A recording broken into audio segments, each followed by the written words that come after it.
Şimdi volkan iniyoruz. Dua edelim inşallah patlamasın. Bu köyün yerlisi Panayotis amcayla tanıştık. 80 yaşında kendisi. So then how is the life here in winter? İnşallah bize saldırmazlar. Tabii yavruları da var. Murat her yerde olduğu gibi burada da yine amuda kalktı. Hava şartlarından dolayı iptal olmuş. %0 gıda enflasyonu var 2 sene öncesine göre. Çıplak insanlar görürseniz sonra şok olmayın. Ama yani şurada yarım saatte gördüğüm balığı herhalde bu sene Türkiye'de görmemişimdir yani. Arkadaşlar Nisiros'tan selamlar. Burası Datça açıklarında Kos ve Tilos adaları arasında 1000 nüfuslu küçük bir volkanik ada. Buraya Murat'la geldim. 2-3 gün boyunca burada kalacağız ve adanın farklı güzelliklerini keşfedeceğiz.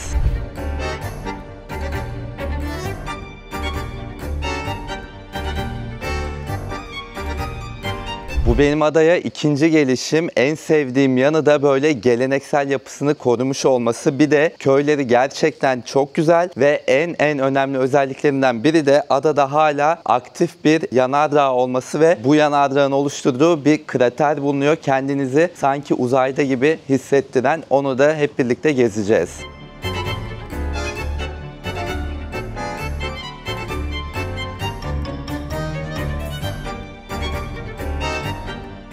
Bakın mesela sokaklar çok güzel ve her köşede böyle oturan insanlar oluyor. Kalimera ve hep selamlaşıyoruz.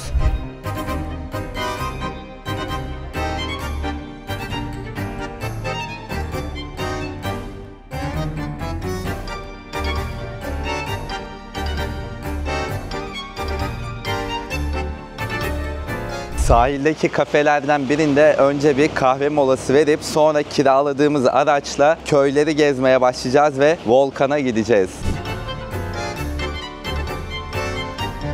İçeceklerimiz geldi, manzaramız böyle. Nasıl, keyifli değil mi? Ha? Huzurlu. Yani bizim de sahil şeritlerimiz var ama çok mu kalabalığız, nüfustan mı bilmiyorum Murat, değil mi? Bir şey var böyle bizde. Ama burada 1000 kişi yaşıyor. 1000 kişi yaşıyor ama turist geliyor. Gerçi şu anda Eylül ortası olduğu için. Ama yazın da buralar böyle. Neyse fiyatları söyleyeyim. Ben Fred'de espresso içiyorum. 4 euro. Yanında suyu üstelik pet şişe olmasına rağmen ücretsiz. Murat'ın birası da 5 euro büyük bira. Fiyatlar da böyle.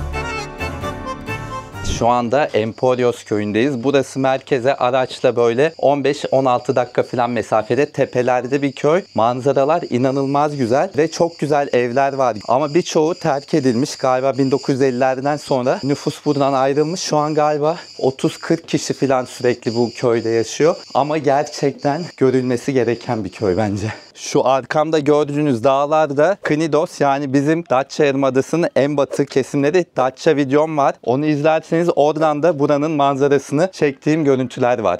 Şu solda arkadaki yerde Kos Adası. Bu köyde de aynı bizim Gökçeada'daki gibi çok fazla terk edilmiş ev var. 1950'lerde galiba ekonomik sebeplerden terk etmişler. Halbuki çok güzel yani. Ben olsam kalırdım herhalde diyeceğim ama bilemeyiz insanların ne gibi zorluklar yaşadığını.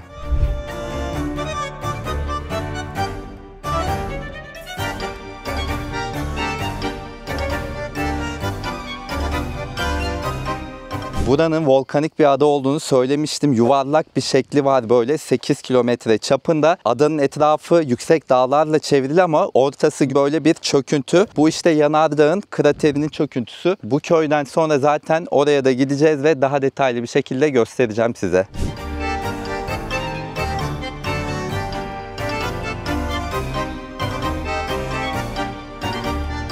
Burası da köyün meydanı. Daha önce geldiğimde şuradaki tavernaya gidip oturmuştuk. Bugün kapalı gibi ve burada da başka bir taverna var. Manzaralı bir yere benziyor. Şimdi bakalım hemen. İçi böyle ve bu da balkon manzarası. Alt katı da böyle. Üst katta daha çok turistler var gibi. Alt katta da yerel halk var gibi geldi bana. Siparişlerimiz geldi arkadaşlar. Biz kuzu pirzola söyledik. Kilosu 35 euroydu. Biz yarım kilo söyledik. Yani 17-17,5 euro civarı olacak. Ama gerçekten çok lezzetli. Bu adada yetişen kuzulardanmış. Bir de Yunan salatası, onların deyişiyle horiotiki yani köy salatası söyledik. Onun ücreti de 8,5 euro. Ve büyük biramız var. Büyük bira 3,5 euro. Büyük su 2 euro. Ekmekleri çok lezzetli. Ücreti ne kadar bilmiyorum ama genelde 1-2 euro yazıyorlar. Türkiye'deki gibi ücretsiz olmuyor ekmek. Ve mekanın ismi de To Balkoni'ymiş. Yani balkondan geliyor. Nedeni de belli zaten.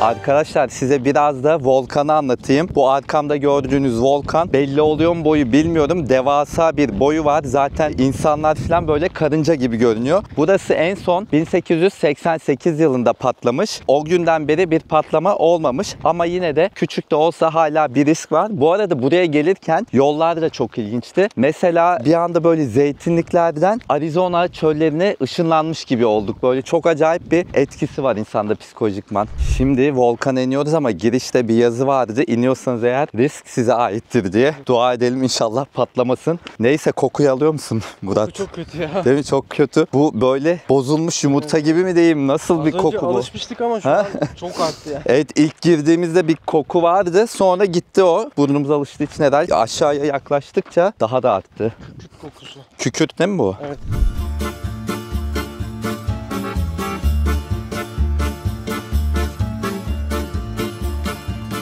Taşların da böyle değişik, ilginç renkleri var. Galiba bunlar minerallerden kaynaklanıyormuş. Bakın uzakta da öyle.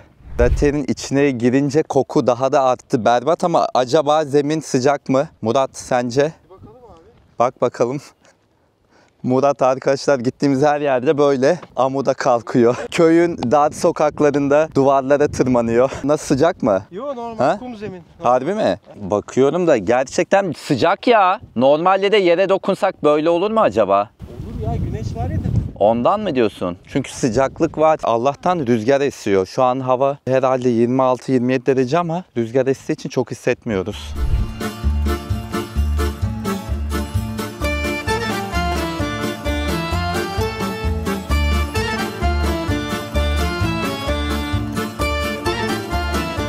Kraterin hemen yanında ihtiyaçlarınızı giderebileceğiniz böyle bir kafeterya da var. Bu arada söylemeyi unutmuştum. Kratere giriş ücreti kişi başı 5 euro.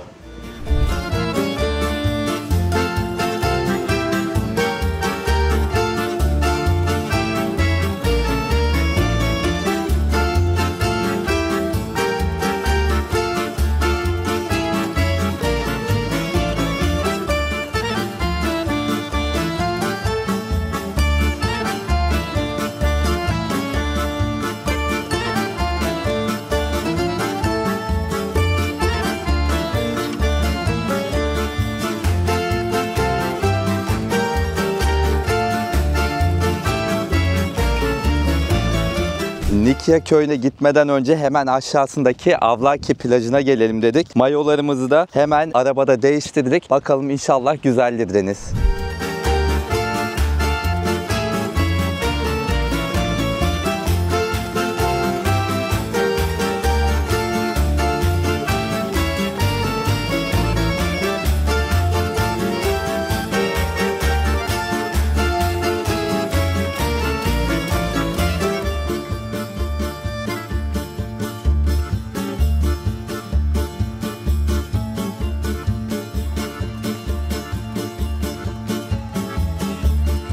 Denize girip çıktık. Gerçekten güzeldi değil mi su? Çok iyiydi.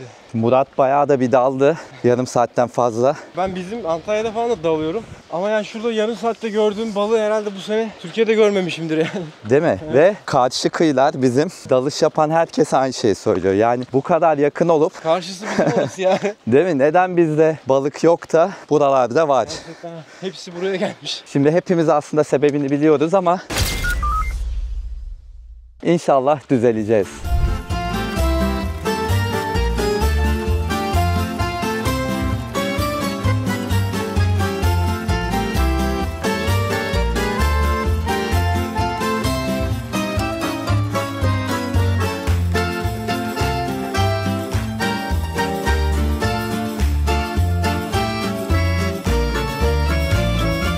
Arkadaşlar şimdi Nikya köyüne geldik. Murat'ın da Yunan adalarındaki ilk, değil mi? İlk Yunan adadan Sakız Adası'ndan geçtin sadece. Aynen.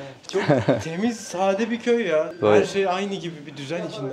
Değil mi? Bir mimari falan nasıl? Çok iyi değil mi? Göze batan hiçbir şey yok. Evet. Diyor ki buradaki bütün binalar eski diyor. Ama bütün Yunan adalarında böyle. Adamlar acayip iyi bir şekilde korumuşlar tarihlerini. Atalarından kalanlara sahip çıkıyorlar. Bir tane sigara izmariti Bak mesela. değil mi? Bak bu herkesin dikkatini çekiyor. Sigara izmariti bile yok. Biz ise mesela bizim Doğu Karadeniz'de aslında aşırı güzel tarihi konaklar var. Ama onları yıkıp yerine 5 katlı, 6 katlı apartmanlar yapıyorlar. Bu arada şu anda böyle bir meydana geldik. Yukarıdan da çekeceğim. Köyün ana meydanı burası. Bu meydanın ismi Platia'ymış. Aşağıdaki hanımefendi söyledi. Bakar mısınız? Manzara olsun, evler olsun, zeminin güzelliği olsun. Nefis gerçekten ya.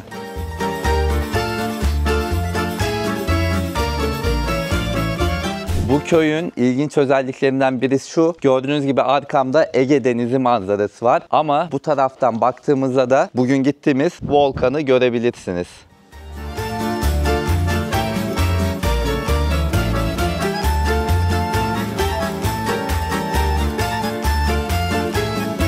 Bu köyün yerlisi Panayotis amcayla tanıştık. 80 yaşında kendisi. Birkaç soru soracağım ama İngilizcesi iyi değil. Tercüme şeklinde olacak. So, you live here both in winter and summer, right? All year. Yes. So, which one do you like more? Winter or summer life? Άνοιξη, καλοκαίρι. Summer. Summer. But in summer there are more people, but too many tourists. Do you like the tourists? Βέβαια. It's Ναι. very nice. Ah, yes, Πολύ. cool. So, in winter there is no people, I think. How many people live in the village? Πόσα Όχι, παραπάνω. Τους Παραπάνω. μετρήσαμε. Εντάξει. 31. Only? Yes. Oh. Ah. And so what do you do in daily life? In winter, are these open? Yeah. The- No. Ah. The start it's open here. The shop it's the Easter Uh-huh. are April and finish it's November. 7 months is still good. Yes. I was in Ikaria Island in July and I saw people who are 80 years old. They are still very active, working. Is it the same in this island? Ναι, κατάλαβα, είναι το κατάλαβα, ίδιο κατάλαβα. αυτός. Εγώ μπορώ να δουλέψω. It talk it's the Ορώντα. Panayotis it's work. It's Ah, it's- and what do you do? No problem. You do everything. Ό,τι ξέρω. Potikseri, what does it mean? nothing now. Nothing. Okay. Sleep. Best life. Sleep. You walk, you sleep, I eat. know. That's the good It's life. the work for 12 years. Uh-huh. It's work because it's you have the goats. Uh-huh. And Ah, this, you it's take care of work, them. yes. Okay, okay. That's the best sports to look after them. Also peaceful. Italia school. Ah, Italian school. Italian You went to school, yes. Italian school Yes. when you were young. I went to Karpathos Island. yeah. I met very old guy, 95 years old.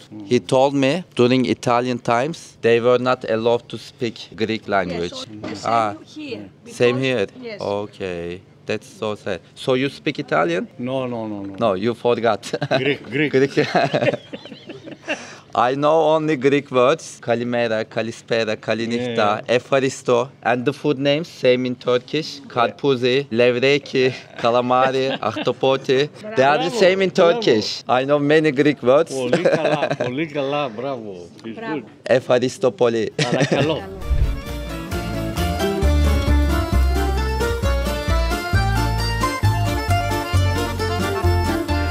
Köyde çok az kişi yaşıyor, 30 kişi, 40 kişi ama evler çok bakımlı. Şimdi bunun sebebini de öğrendik. Dediler ki artık evlerin birçoğunu maalesef yabancılar satın almış işte. Fransızlar olsun, İtalyanlar, İngilizler. O yüzden bunlar sadece yazlık olarak kullanılıyormuş. Ve buradaki evlerin manzaralar nasıl? Bayağı iyi. İnanılmaz.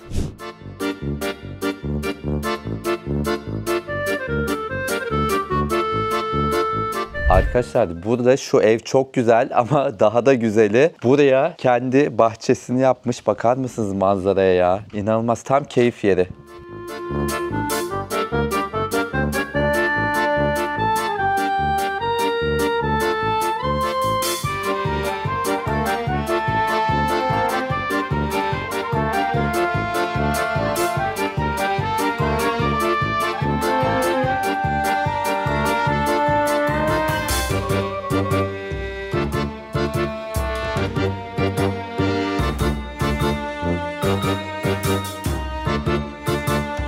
Adanın merkezine Mandraki deniyor. Burası da Mandraki'nin ana meydanı olan İlikyo Meyni Meydanı. Şimdi burada yemek yiyeceğiz. Bakın her yer böyle ahşap masa sandalye dolu tavernalar var. Biz geçen sefer de geldiğimiz bu İrini'de yiyeceğiz yemeğimizi.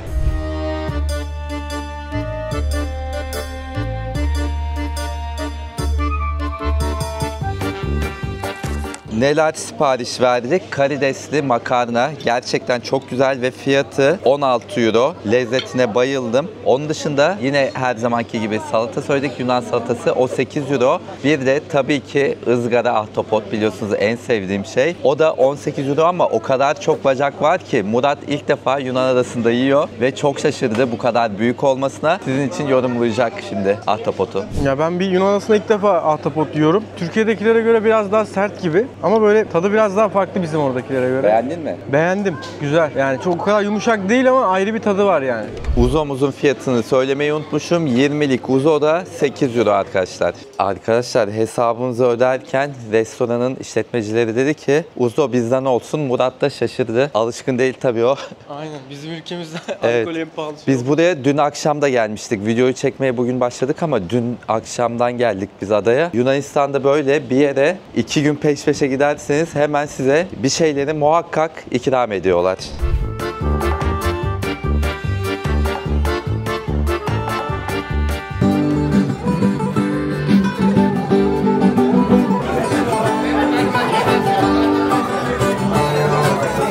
Otele dönerken böyle keyifli bir mekan görünce bari birer kadeh uza da burada içelim dedik. Yamaz, Şerefe ve bize yine böyle peynirli salatalıklı bir tabak ikram ettiler. Sağ olsunlar.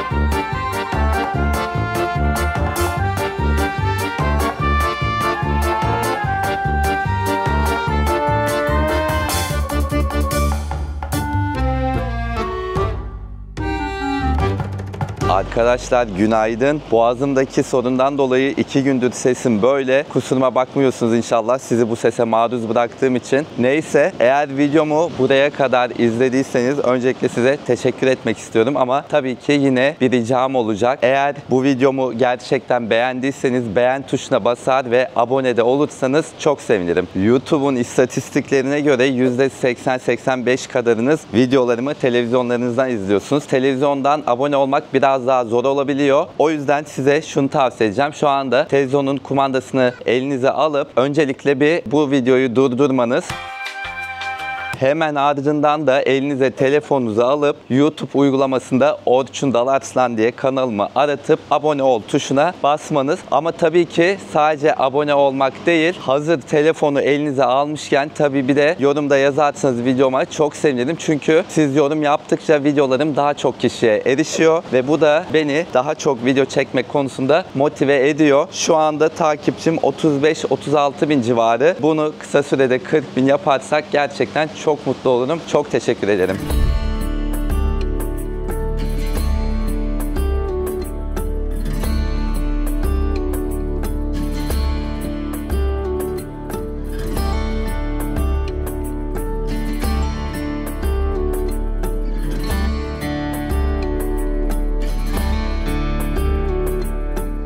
Bugün merkezdeki siyah taşlı plajda denize gireceğiz ama öncesinde deniz kenarındaki bu kafeye gelelim dedik. Ben yine Ice Americano içiyorum. Ücreti 3,5 euro. Burası aslında bu mekan akşamları bar, hatta hafta sonları da gece kulübü olarak hizmet veriyor. Biz 2 sene önce geldiğimizde burada çok eğlenmiştik. Onun da bir videolarını, fotolarını koyarım bu videoya. Ama şu anda hafta içi olduğu için akşamları sakin ve zaten Eylül'ün ortasındayız. Arkadaşlar Irini, bu şimdi kahve içtiğimiz mekanın sahibi, buranın yerlisi kendisi. Ona buradaki hayatla ilgili sorular soracağım çünkü merak ediyorum. Böyle küçücük bir ada burası. Burada yaşam yazın nasıl, kışın nasıl? Hello again. Hi again. Thanks for participating. So I have some questions about the life in Ireland. Okay. When we come here in summer, it looks so beautiful, like peaceful, and feel like you want to live here. But then I'm thinking of winter. So then how is the life here in winter? Very quiet. It's still beautiful because it has like a wild beauty in the winter with the waves. Not that many people.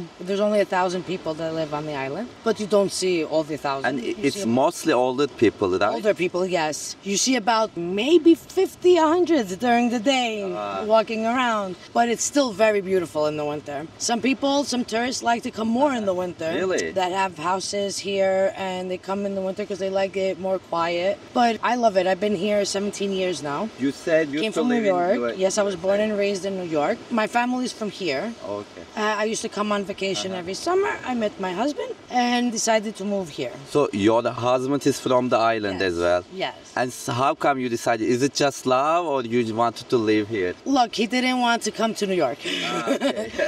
He liked the life here, so I chose to live here, but it was easy. I made Rhythmos here, so I had something to do. I have 3 daughters, keep me busy. Cool.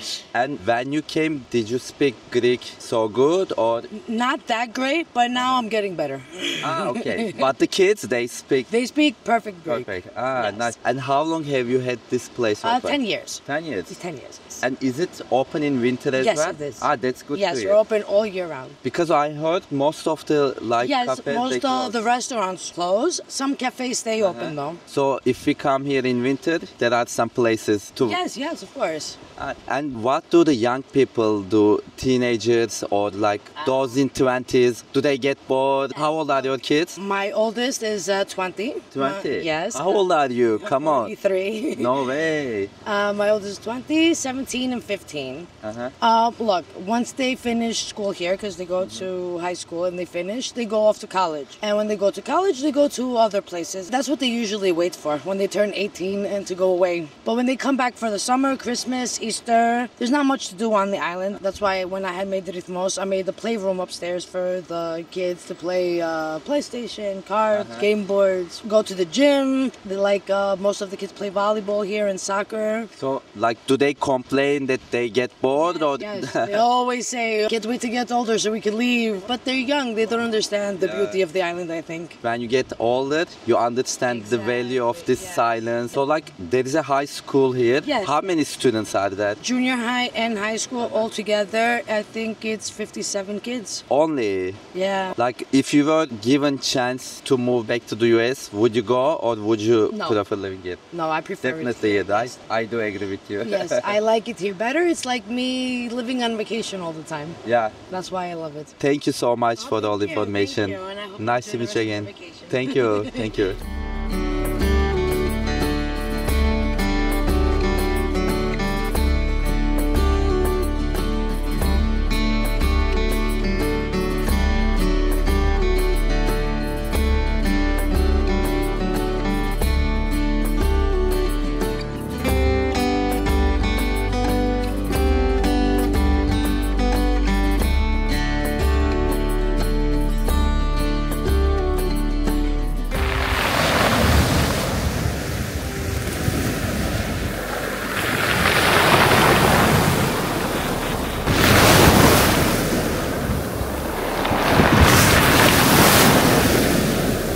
Arkadaşlar yarım saattir denizdeydim, yeni çıktım. Su gerçekten dalgalara rağmen pırıl pırıl. Eylül ayında denizle ilgili en çok merak edilen şey su sıcaklığı oluyor. Bunu hep söylüyorum, yine söyleyeceğim. Ege ve Akdeniz'de Eylül ve Ekim ayında su sıcaklığı genelde yaz aylarına göre daha yüksek oluyor. Yani o konuda hiçbir sıkıntı yok. Bu plaj biraz taşlı. Bizim Gökçeada'daki Mavi Koy gibi girmesi zor oluyor. Şimdi bizim Murat o yüzden üşendi, girmedi. Ama girdikten sonra gerçekten çok keyifli. Benim çıkasım gelmedi sudan. Murat her yerde olduğu gibi burada da yine amuda kalktı. Yapıyor bu sporu. Helal olsun valla. Bana da öğretse diyeceğim ama bunu öğrenmek de hiç kolay olmaz.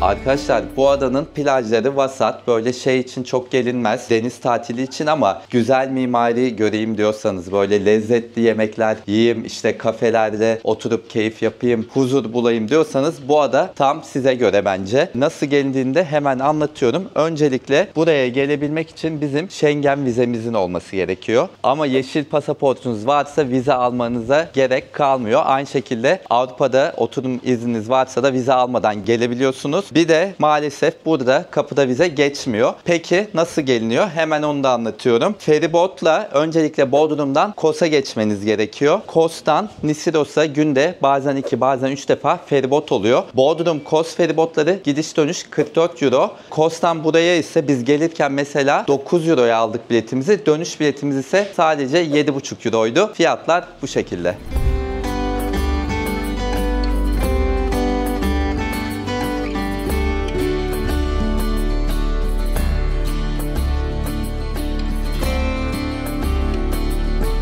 Arkadaşlar öğle yemeği için souvlaki yemeye geldik. Daha doğrusu ben souvlaki yiyorum. Tavuk souvlaki. Bizim Murat da gyros yedi. Aradaki farkı anlatacağım. İkisi de pita ekmeğinde yeniyor dürüm olarak. Souvlaki dediğimiz şiş oluyor. Gyros dediğimizde döner oluyor. Biz tavuklu olanlarını yiyoruz. Ama domuz yiyenler için domuz seçeneği de mevcut bunun. Yanında da bira içiyorum. Fiyatları da söylüyorum. Her ikisi de 4 euro arkadaşlar. 2 sene önce geldiğimde de fiyatlar aynıydı. Yani %0 gıda enflasyonu var 2 sene öncesine göre. Hani diyorlar ya bizimkiler hep Avrupa'da da böyle bilmem ne. Öyle bir şey yok. Burada fiyatlar değişmiyor. Bir de yanında da büyük bira içiyorum. Onun fiyatı da 4 euro.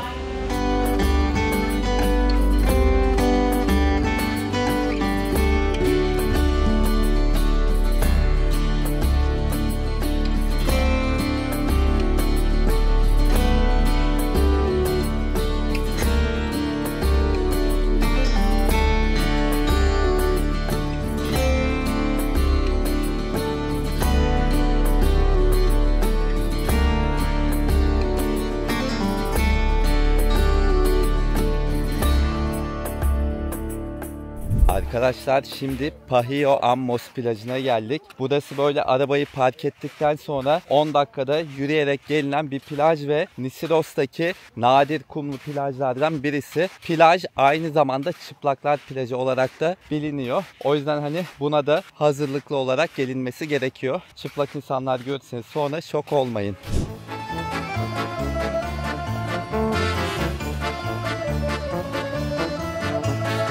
Nisidos'un denizine laf etmiştim ya arkadaşlar, fikrimi değiştirdim. Yarım saattir falan denizdeyim herhalde. Saat de 5'i geçti. Su o kadar güzel ki en derinlere gittiğinizde bile denizin dibini çok net görebiliyorsunuz ve bayağı bir sıcak. Yani ona da çok şaşırdım. Bu arada arkamda gördüğünüz dağlarda Datça Knidos.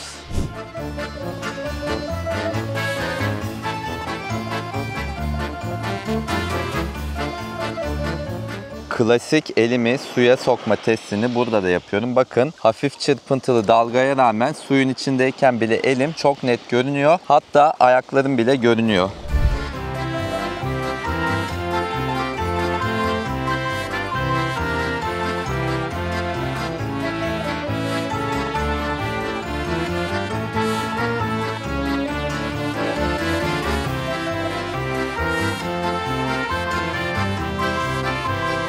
Yolun kenarında böyle bir domuz ailesine denk geldik. İnşallah bize saldırmazlar. Tabii yavruları da var. Böyle beneklisini ilk defa görüyorum ben domuzun. İlginç geldi. Türkiye'de alışkın değiliz görmeye. Gerçi Türkiye'de dağlardan inip şehre gelenler oluyor ama böyle benekli değil de onlar. Sanki hiç gördüğümü hatırlamıyorum. Çok sevimli ama şu minikler. Baksana.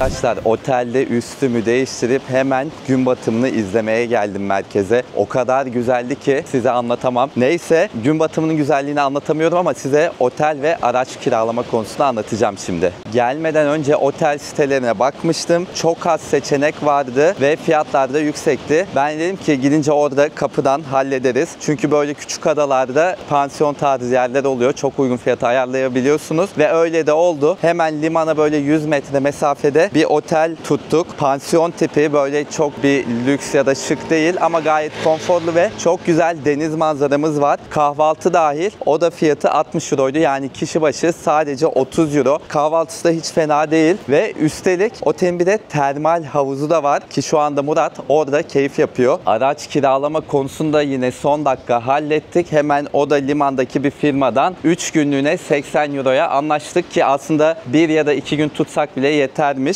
Ama olsun, zaten uygun fiyata gelmiş oldu. Hem otelimizin ismini, hem araç kiralamacının ismini, hem de burada geldiğimiz tüm kafe ve tavernaların ismini video altındaki açıklamaya yazacağım. Videoyu izledikten sonra muhakkak bu açıklamalara göz atmayı unutmayın.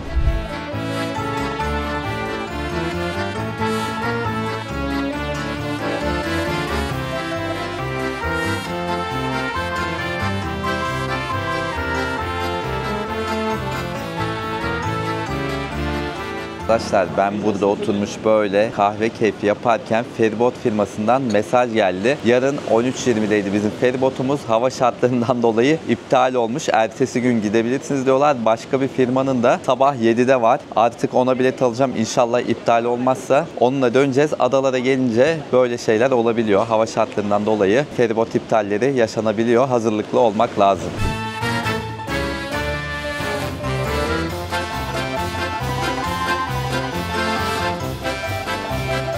Bugün başka bir yerde yemek yiyelim dedik. Sahilde Hohlaki diye bir tavernada. Burada da yine karidesli makarna söyledik. Çok severim ve bayağı lezzetli. 17 euro ücreti. Bu sefer farklı bir şekilde böyle benim aşırı sevdiğim midyelerden de söyledik. Türkiye'dekinden daha farklı bunlar. Sadece midye ve sosu aşırı güzel oluyor bunların. Bunun ücreti de 11 euro.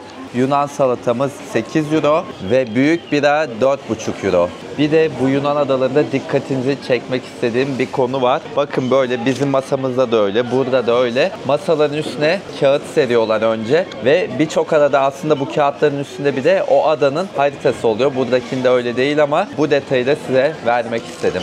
Tavernadan çıktık. Şimdi biraz yürüyüş yapıyoruz. Bu sahildeki restoran biraz daha turistik gibi değil mi?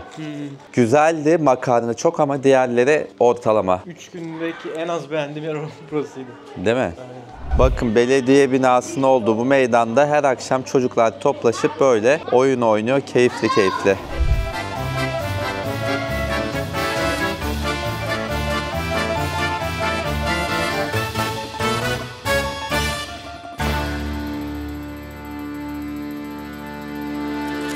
Arkadaşlar günaydın. Aslında bugün merkezin biraz ilerisindeki Pali köyünde de gezdirecektim sizi ama erken dönmemiz gerekti, biliyorsunuz. Feribota bindik bile. Bu arada şu karşıdaki yer bizim otelimiz. Buradan da göstereyim. Araç kiralamızı da hemen şurada. Neyse inşallah videomdan keyif almışsınızdır. Bu huzurlu adayı beğenmişsinizdir. Eğer beğendiyseniz beğen tuşuna basarsanız çok sevinirim ve tabii ki abone olmanızı da bekliyorum. Henüz olmadıysanız çok teşekkürler. Başka bir seyahatte görüşmek üzere.